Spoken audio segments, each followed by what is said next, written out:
Dear reader, listener, we are on week 32. Please subscribe to my channel if you haven't already. Also, if you're beginning this audio version of Taught on week 32, I would advise going back to listens to weeks 1 through 31 and the foreword and prologue. All of these are in order in the playlist and can be accessed on the YouTube channel Taught at Taught 2022. This character's journal makes much more sense if you start at her beginning. Taught, week 32. Saturday, April 1st, 2017, 6 a.m. April Fool's Day. I'm having a lot of trouble sleeping. I don't know if I've ever felt this type of fear. It invades every thought I have and every action I participate in. When I stopped at the grocery store last night, I thought I saw Adam with his mom in the checkout line 2 down from mine. I started shaking uncontrollably and had to leave my bananas and muffins in the little basket that you carry. I left it right at the checkout. The lady behind me gave me the long, "What is up with you?" stare as I did it, but I had to get out of there. As I scooted past the other checkout lines, I realized that it was not Adam. Too late, though. My eyes were full of tears, and I wanted nothing more than to get to the safety of my car where I could lock the doors. Since the bananas and muffins were for Paulo's breakfast, he went later to get them. I've never had this feeling before. I've felt fear, but I've never felt like someone wanted me personally dead. It's a feeling of desperation and hysteria, but I know that I have to keep both in check or I will come apart at the seams. So I just keep talking about it. I tell anyone who will listen, and I relay this bizarre story, omitting names to protect Adam. When I hear myself talk about it and tell the story, I sound calm and courageous. I sound forgiving and understanding. But inside, I am shattered. Sunday, April 2nd, 2017, 6 a.m. Outside Starbucks again. I choose Starbucks because they open so dang early. Thank you for that, Starbucks. Know where Starbucks started? Yep, Seattle. Maybe I am destined for Seattle after all. So I decided I have to do something. It makes me feel like I have some control again. And I have decided that is what is going to get me through this. So I've spent the weekend scouring how school districts do risk assessments and what decisions they make based on those assessments. Bigger districts have pretty well thought out plans when things like this arise. Here's what I've gathered. 1. Once a student has been identified as a high risk, there is usually a 10-day period where the district can establish a plan. 2. The plan generally includes setting up a meeting with all stakeholders, including parents, with appropriate representation if needed. 3. A plan is formed and agreed on by all. 4. Steps are lined out for next steps if the risk escalates. 5. All parties sign the documentation and there are checkpoints along the way to ensure the success of the plan. Here's where things get dicey. Once students are at the middle school level, there is no way to keep sharps out of student hands. A pencil can be a sharp, and don't look that up because some kids have done some pretty horrific damage to others and themselves with pencils. In most situations where this is the level of risk, students at the middle school and high school level are relocated to programs where this level of risk can be handled, like alternative school. But most of those decisions are made after the student has done something pretty aggressive and extreme. Adam hasn't actually made any threats. He drew pictures.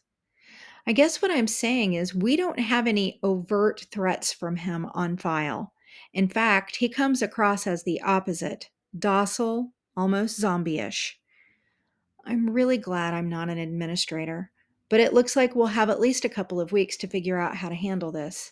Maybe put him in ISS the rest of the school year, or Marie's room. Monday, April 3rd, 2017, 4 p.m. Unbelievable. That is what this day has been. I need to go back and look through this journal and see how many times I have written that. But truly, each day gets more ridiculous. And if I'm being real, scary. This goes back to that active shooter training. I live in this oblivious fantasy where I think I can build a relationship with any kid, and the only people those kids want to hurt are the ones that hurt them. But my eyes have been opened, and no matter how hard I try to shut them, again, I can't. It doesn't help to also be having my eyes open to the fact that most of us in education are living in that same oblivion. I received an email invitation to meet about the Adams situation at 7 a.m. today in Anita's office. I was a little surprised when I realized it would only be Anita, Derek, and me, and I was even more surprised to find I was going to be leading this meeting.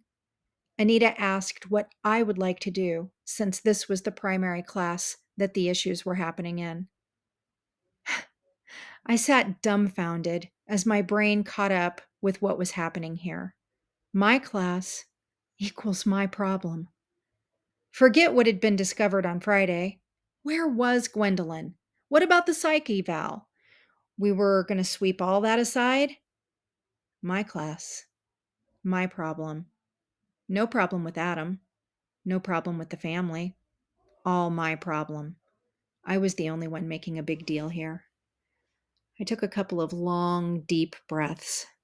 I needed these people to write me letters of recommendation.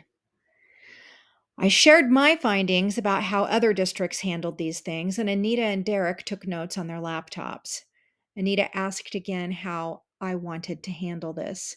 So I began writing the plan. 1. Adam doesn't come back until his evaluation has been reviewed by us and the SPED team. 2. His IEP will be amended based on that evaluation. 3. We will meet as a team with all of his teachers and his family before we finish the final steps of the formal plan. Derek sighed. That was a lot for some pictures. I said nothing. He turned to Anita and asked if she'd seen Adam on Friday. He thought Adam had gotten a haircut. He looked so nice, and he thought he was doing really well after that first hospital stay. That made me snap. Fuck the letter of recommendation. I stated that I was pretty sure a haircut was not the cure for selective mutism, horrific trauma, this is my assumption, but still, and being at risk for homicidal behavior. I was going to need a little more. To her credit, Anita agreed with me.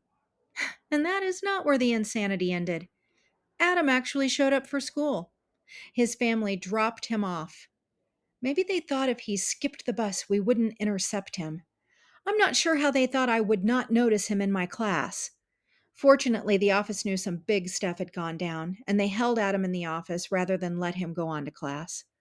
Anita called me as my first hour students were coming in. She wanted to know what I wanted her to do. What the actual hell? I want you to follow the plan, I told her. Call his parents and have him picked up. Did they do the psychiatric evaluation? At the very least, we all need a meeting that included Adam's parents before he waltzed back into our school. Anita agreed and said she would keep me posted. I spent a few minutes reassuring myself that I could do this. If he came back to my class, I could handle it. I had done a lot of tough stuff, and I could take this little fucker. If he came at me or any of the other kids, I could take him down. He better have a well-laid plan to come at me because I would not go down without a fight. No more fear. When I was on my lunch, Derek called and asked if I would bring down work for Adam for my class. He would be waiting in his office for it. I got this as a voicemail because I was in the staff room heating up my lunch when he called. Rather than call him, I called the union president. She agreed to meet with me after school today. When I was talking to her, Derek called again, and again I let it go to voicemail. This time he said not to worry about the work because Adam's mom had just picked him up. I'm not a mathematician, but I can calculate that it took 4 hours for Adam to be picked up if Anita called right after she talked to me. Later, I found out that Derek had actually had the mom come to his office while Adam gathered his items, and he asked about the psych eval. Mom said she knew nothing about it and what made him think that would be necessary. Derek reminded her of all the shit that went down on Friday, much of which she had participated in. Then he told her that our district protocol said Adam could not come back to school without that eval. Mom and Adam stormed out. So, when Derek called and asked me to bring work down, an awful thing happened to me. I started shaking again. I'm not 100% sure I could have actually forced myself to take work to Adam in Derek's small office with only one entry and exit point. The thoughts of it now, while I'm driving and just remembering it, is making me sweat from every sweat point I have. Fortunately, I was able to get through the phone call with Connie, the union president, but I wasn't sure I was going to be able to get the phone back on the receiver because I was shaking so badly. This has happened to me a couple of times before. Once when my sister and I narrowly avoided a car accident, and once when a bar fight broke out right next to me. Both of those times and this one, my mind seems to start disconnecting from my body and my body starts shaking. It starts in my extremities, but once it gets going, all of me is shaking, even my insides. It's a bit like shivering, but I don't think I'm cold. However, I'm not really sure because, like I said, I'm disconnected from it somehow. It was probably helpful that I was at school because some part of me knew I needed to come out of this space. I squatted on the floor behind my desk and wrapped my arms around my knees, turning myself into a tight ball, and I used my meditation breathing. It seemed impossible at first because even my breaths were shaking, but about 10 breaths in, I could feel the internal shaking begin to subside, and after a few minutes, I'd stopped shaking altogether. But those minutes felt like hours, and I was exhausted after the fact. So I just finished up my union meeting with Connie Long. She's been union president as long as I've been in this district, but this is the first time I've ever called upon her services. She listened to my story and then asked me what I was hoping to gain from this. I stated that I wanted this kid to get the help he needed and not be back in school until we had a good plan for that. She shrugged and asked me who really got to decide what any of these kids really needed. But if I wanted to know what my contract rights were, I could refuse to have the student in my class for up to 3 days. If the district came up with a plan for him to be in my class that was reasonable, I would have to take him back. But what about the risk assessment? I asked. What about it? The kid hadn't actually done anything. It was one opinion. She gave me a pat on the back and encouraged me to reach out to her if I needed anything else. Yeah, I do need something else. I want my union dues back because I've been paying $64 per month for nothing. So that's where we're at. I think that Friday and Monday count for 2 of my 3 days. I have to wrap my head around all of this by Wednesday and how I am going to handle him being back in my room. What if I start shaking the minute I see him? I'm afraid in a way that I've never been before, and I'm embarrassed because I seem to be the only one who thinks this is a big deal. But that embarrassment can't override the fear. It's a next level fear. It has something to do with being in close proximity to someone who wishes you were dead. I'm quite certain I have never felt this before. Tuesday, April 4th, 2017, 6:30 a.m. So far April's been a shit month. Grandma was actually cautiously subdued during our conversation today. I guess the thought of some 13-year-old putting a noose around my neck or potentially gouging my eyes out with a pencil is sobering enough for her to give me a bit of a break. She was so nice, I couldn't take it and cut the conversation short. One would think I have talked this to death at this point and wouldn't need to talk to myself more about it. But no, here's what really scares the hell out of me. I clearly see how school shootings happen. Kids get suspended for shooting a finger gun at each other in the hall. But when we have a really big problem that is shrouded in gray area or doesn't present in the ways we expect it to, we assume it's nothing. I now know what we are waiting for in education to stop school violence. We want kids to tell us they're bringing a weapon and are going to kill others. Without that signed declaration, we just assume. And we assume all kinds of things. Oh, the kid's being bullied. The kid is being victimized somehow, somewhere. The kid is joking. The kid was just really upset in that moment.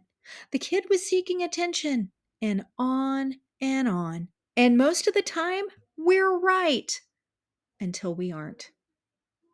And there are always teachers and friends and neighbors that say they saw the signs and no one listened to them.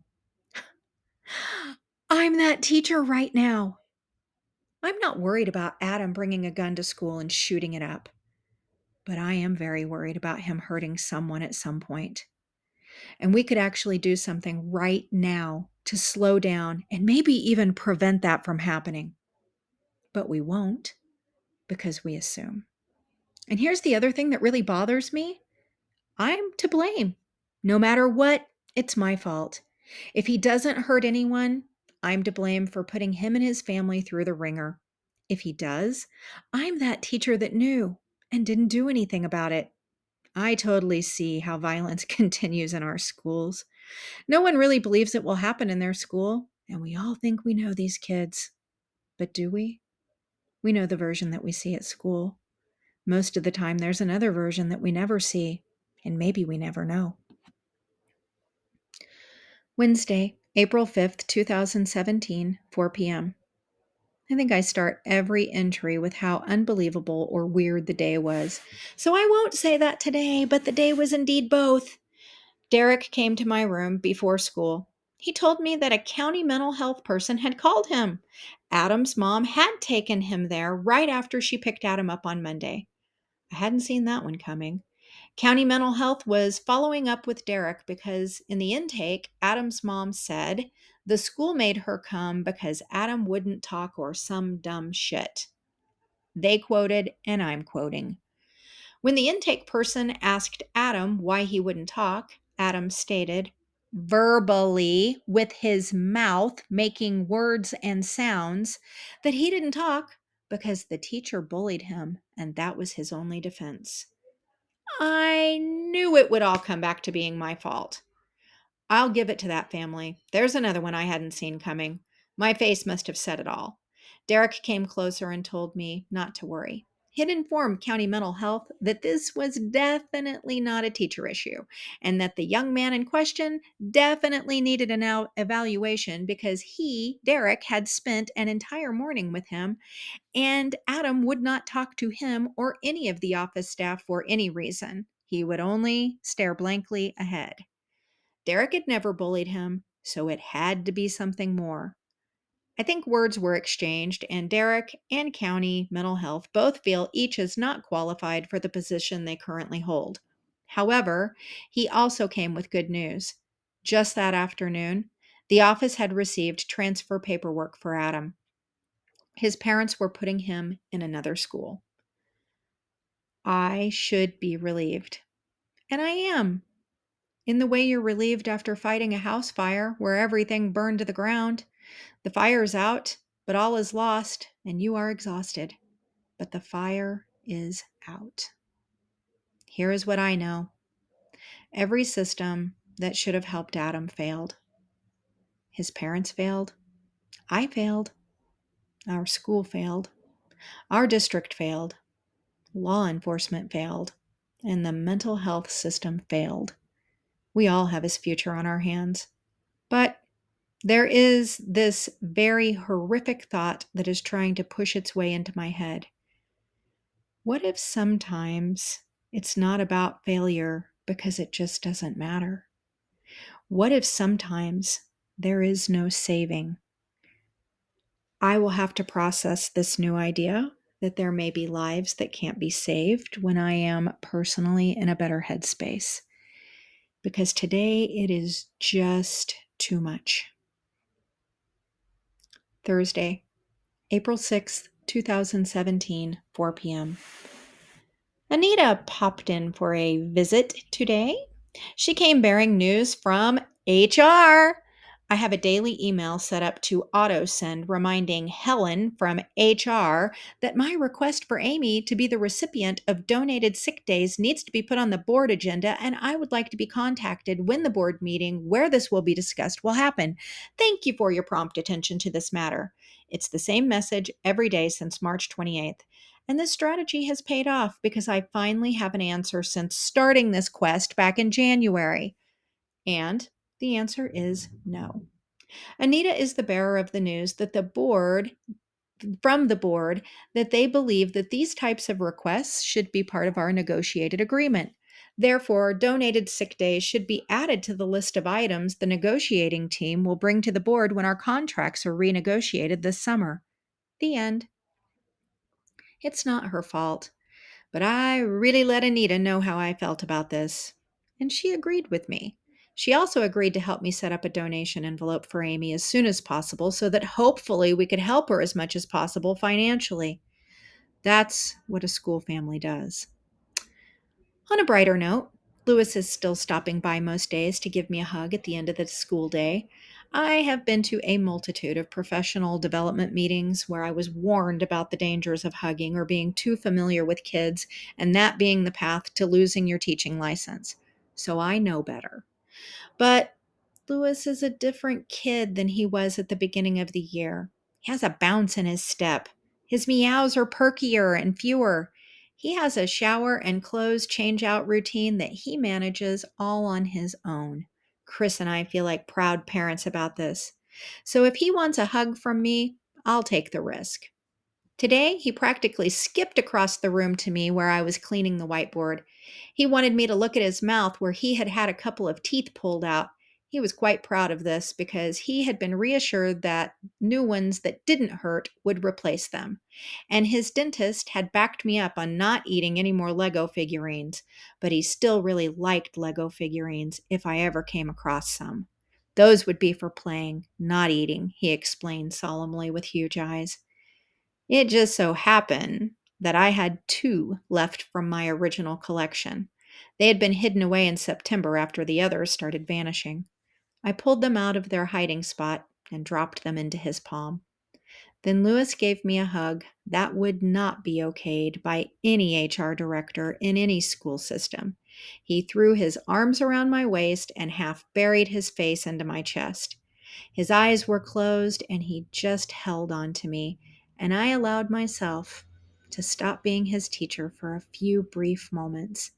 I put my arms around him and cupped the back of his head, resting my cheek on top of his tousled hair.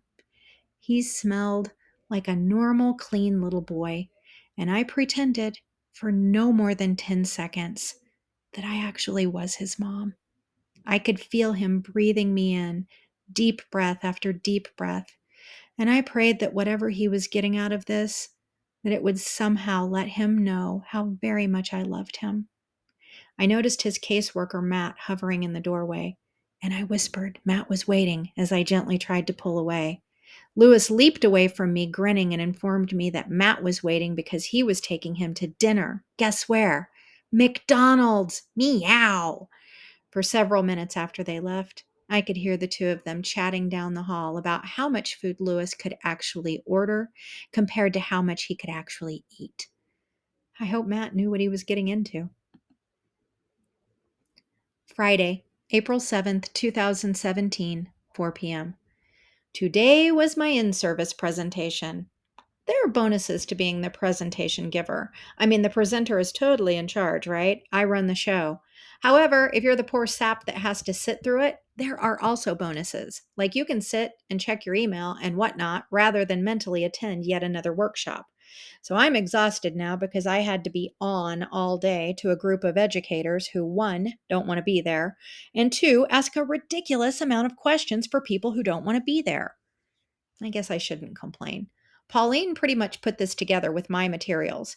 She also gave a darn good portion of the afternoon session. And most importantly for her, we got a lot of attention.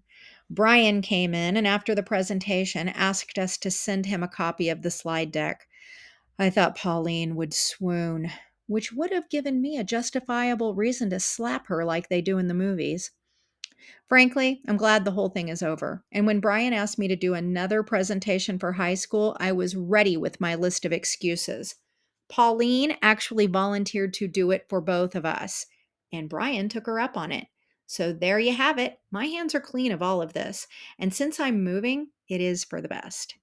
You know, I really want to write up a jaunty little play by play of this day because some funny shit was said, most of it by me. But I can't muster anything but numbness right now, ever since the whole Adam thing happened.